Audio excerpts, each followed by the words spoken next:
Peter, just like he did at Quo Vadis.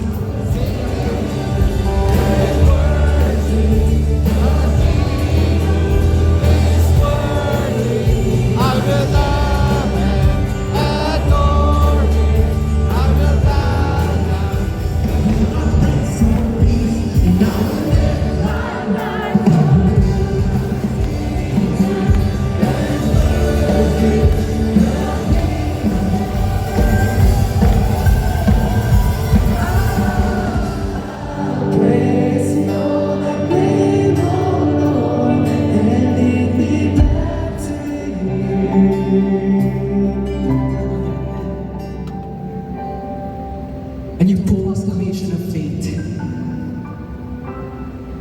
Lead me back to you, O God.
But today, a deeper question remains.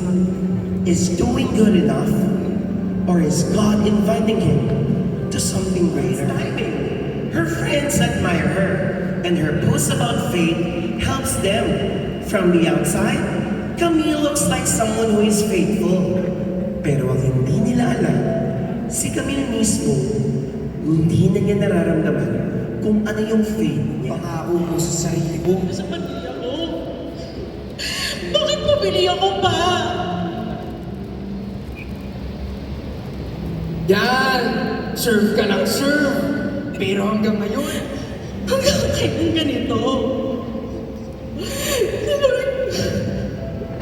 Pagod! Pagod!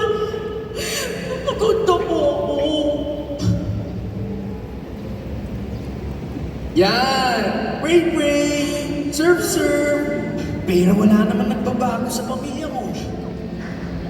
Alam ko namang hindi ko na mababago yung mga nagawa ko sa Pasko eh. Formation volunteers.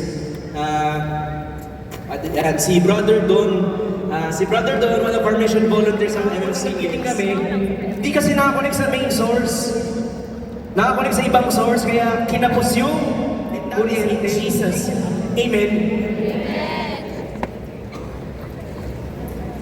Bakit natin pinag-usapan na? Because years ago, or in the Bible, sinabi ni Saint Paul that the world right now is in confusion.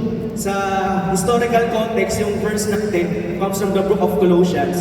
In the context there, maraming confusion, maraming false ideologies, grounded. Okay?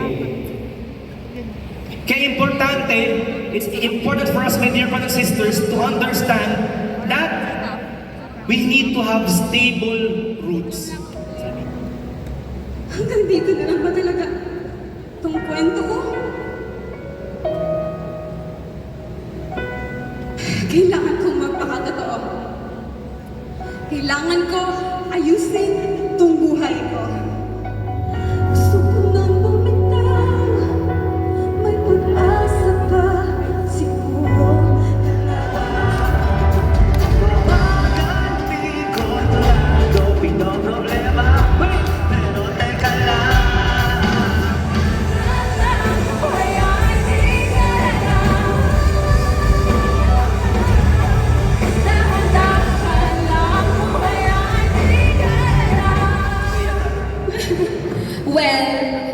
ganito at ito ang community natin. We are not perfect people. We are people who journey together through doubts. Makes it worth the fight. So I will hold for as long.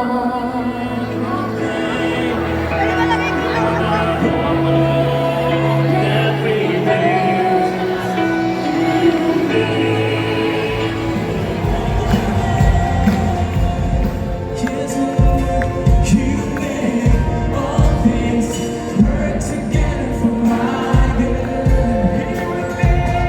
You make all things work together for my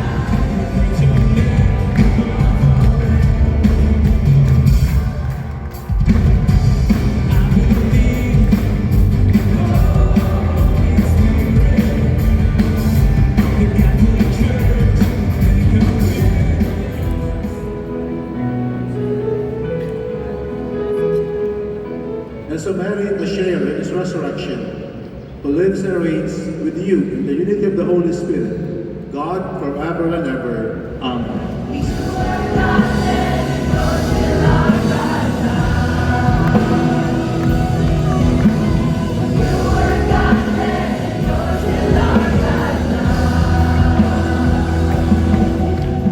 Things will not work out in life if we don't live it according to the will of God.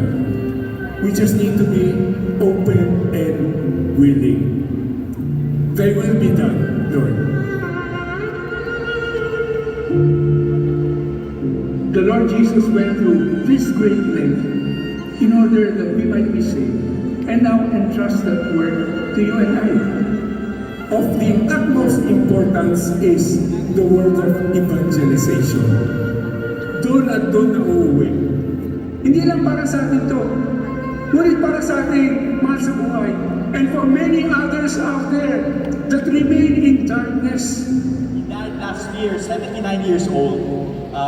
He was one of the first, him and my mother, as mom, Frank and Jenny Padilla. They were one of the first 16 couples of Couples for Christ. And this is the history, so you know where we're coming from. So in Couples for Christ, they were one of the first 16 couples.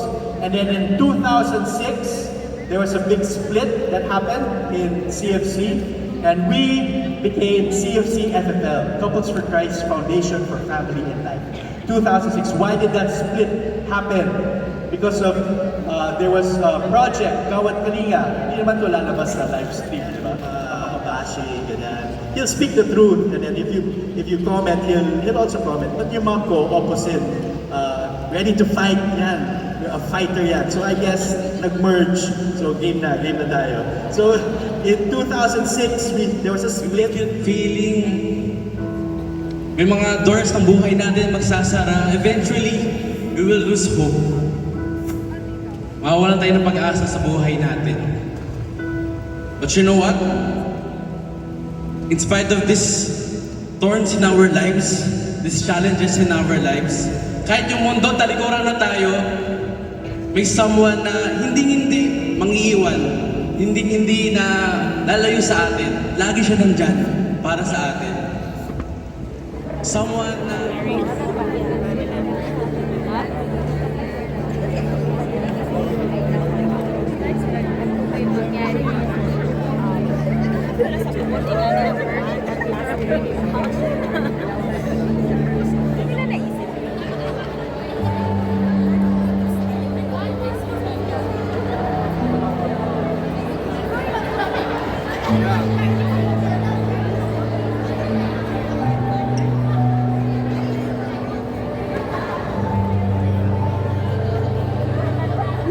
where God wanted us to be in our household, to where the saints are.